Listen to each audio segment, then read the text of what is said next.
और वो अकेले नहीं गए, अपने परिकर का भी सब काम निपटा कर गए। पूरा यदुवंश है, उस यदुवंश का विनाश हुआ है। और ठाकुर जी भी प्रभात क्षेत्र में आकर लेट गए। शिकारी ने आकर बाण छोड़ा जो ठाकुर जी के पैर के अंगूठे में जाकर लगा। ये ऐसा क्यों हुआ? क्योंकि ठाकुर जी भी अपने ऋण से उऋण होना चाह रहे थे। ये वही शिकारी था जो पूर्व जन्म में राम जी ने जिनको वृक्ष की ओट में बाण मारकर वध किया था।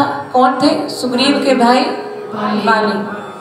तो वही बाली आज शिकारी बनकर आया और भगवान ऋण से उऋण होने के लिए कार्य करते हैं। शिकारी को बड़ा दुख हुआ कि मैंने ठाकुर जी पर ये बाण चलाया। भगवान बोले कि जो भी होता है सब मेरी इच्छा से होता है, सो तुम शोक ना करो, जाओ तुम निर्भय होकर जाओ, कोई तुम पर संकट नहीं आएगा। और जब तक तुम संसार में रहोगे मेरी ही भक्ति करते रहना, मेरे ही भजन को करते रहना, अंत समय में तुम्हें मेरी ही प्राप्ति होगी। वो शिकारी चला गया। उद्धव जी आए। उद्धव जी ने भी कहा कि प्रभु मुझे अपने साथ लेकर चलो। तो प्रभु ने बड़ा सुंदर ज्ञान दिया उद्धव जी को कि संसार में सब अकेले ही आए हैं और अकेले ही जाएंगे। उद्धव तुम तो ज्ञानी हो। और बहुत सुंदर ज्ञान उस समय में भी ठाकुर जी ने दिया। और उद्धव जी उस ज्ञान को प्राप्त करके बद्री धाम में चले गए। और ठाकुर जी समस्त लीलाओं को समेटकर जब जा रहे थे तो उद्धव जी ने एक बात जरूर पूछी कि प्रभु एक बात जरूर आपसे निवेदन करनी है कि आप जब तक इस धरा पर रहे तो सभी का संकट दूर होता रहा, सब आपकी शरण में जाते रहे, लेकिन आपके जाने के बाद ये संसार किसकी शरण में जाएगा, ये मार्ग भी आप खोल कर जाओ। तब भगवान ने ये कहा कि उद्धव मेरे जाने के बाद जो कोई भागवत ग्रंथ को श्रवण करेगा और जो कोई नाम संकीर्तन का आश्रय लेगा उसे मेरी ही प्राप्ति होगी। और कथा को श्रवण करते हुए, जीवन में भजन को करते हुए वो मेरे धाम को ही प्राप्त होगा। ये मेरा वचन है, ये मेरी वाणी है। तो आप समझ लीजिए कि आपने ये दोनों कार्य कर लिए हैं, नाम संकीर्तन भी हो गया और भागवत कथा भी हो गई।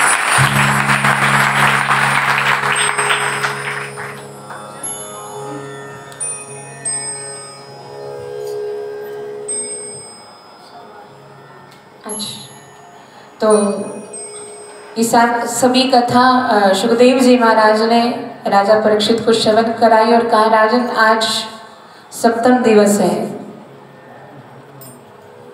और सप्तम दिवस में क्या होने वाला है? बोलो ना, घबरा क्यों रहे हो? तक्षक नाग आकर दंश मारने वाला है, काल आने वाला है। लेकिन चिंता नहीं करो, वो काल आए उससे पहले ही तुम्हारा उद्धार हो जाएगा, क्योंकि जब तक मैं हूँ तुम्हारा कोई कुछ नहीं बिगाड़ सकता। वो काल भी तुम्हारा कुछ नहीं बिगाड़ पाएगा, क्योंकि तुम भजन में बैठे हो, सुमिरन में बैठे हो। तो अभी तुम बिल्कुल निश्चित होकर बैठो और सिर्फ इतना बताओ कि 7 दिन में जो कथा सुनी है उस कथा को सुनकर तुम्हारे मन में कोई संशय तो नहीं है, कोई शंका तो नहीं है।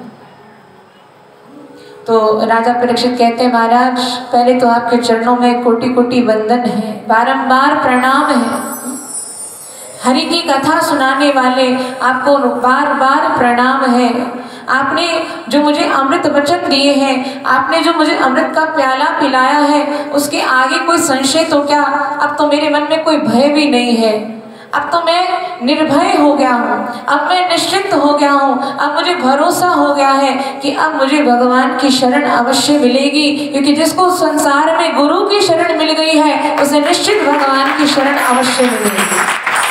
तो गुरुदेव मैं आपके चरणों में बारंबार नतमस्तक होता हूँ और बड़ा आभार व्यक्त करता हूँ कि आपने मुझे पात्र बनाया, सुपात्र बनाया, उस परमात्मा को पाने का अधिकारी बनाया है और मैंने भागवत के 5 फलों को ग्रहण कर लिया है। सो बस अब मैं आपके ही चरणों में प्रणाम करता हूँ।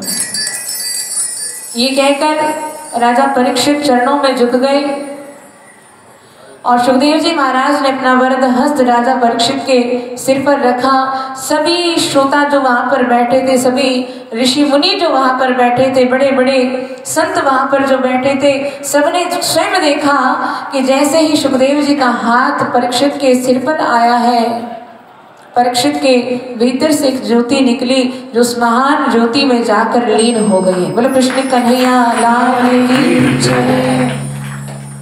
और ये परीक्षित की मोक्ष की कथा, जो सप्तम दिवस की कथा है, ये संपूर्ण कथा आपके भागवत की कथा हुई, विश्राम हुई है। और कहते हैं जब कथा को प्रारंभ करते हैं तो भी भगवान से आदेश लेकर हमने किया था, और अब कथा को विश्राम भी भगवान का नाम लेकर ही करेंगे। भागवत के अंतिम श्लोक को कहकर इस कथा को हम विश्राम देंगे। तो सभी एक बार सीधे सीधे बैठ जाएं और दोनों हाथ जोड़कर उस श्लोक को उच्चारित करेंगे। और अगर कहना ना आए तो ओम नमो भगवते वासुदेवाय कहकर आप उस कार्य को पूरा करेंगे। नाम संकीर्तनम यस्य, नाम संकीर्तनम यस्य, सर्व पाप प्रणाशनम, सर्व पाप प्रणाशनम, प्रणामो दुख शमन, प्रणामो दुख शमन, तं नमामि हरिं परम, तं नमामि हरिं परम, तं नमामि हरिं परम, तं नमामि हरिं परम। ओम नमो भगवते वासुदेवाय, ओम नमो भगवते वासुदेवाय, ओम नमो भगवते वासुदेवाय, ओम नमो भगवते वासुदेवाय, ओम नमो भगवते वासुदेवाय, ओम नमो भगवते वासुदेवाय। ओम श्री हरे नमः, ओम श्री हरे नमः, ओम श्री हरे नमः, ओम श्री हरे नमः, ओम श्री हरे नमः, ओम श्री हरे नमः। ओम पूर्णमदः पूर्णमिदं पूर्णात् पूर्णमुदच्यते पूर्णस्य पूर्णमादाय पूर्णमेवावशिष्यते। ओम शांति शांति शांति।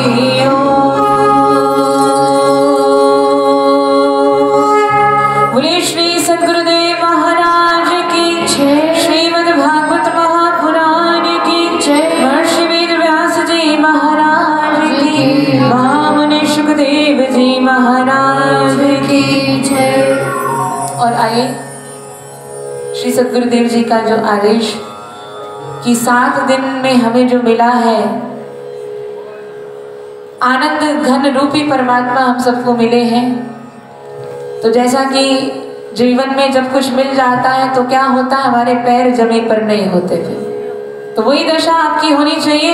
और इस भाव में आपको आकर ये भाव कहना है कि आज मेरे जमीन पर नहीं है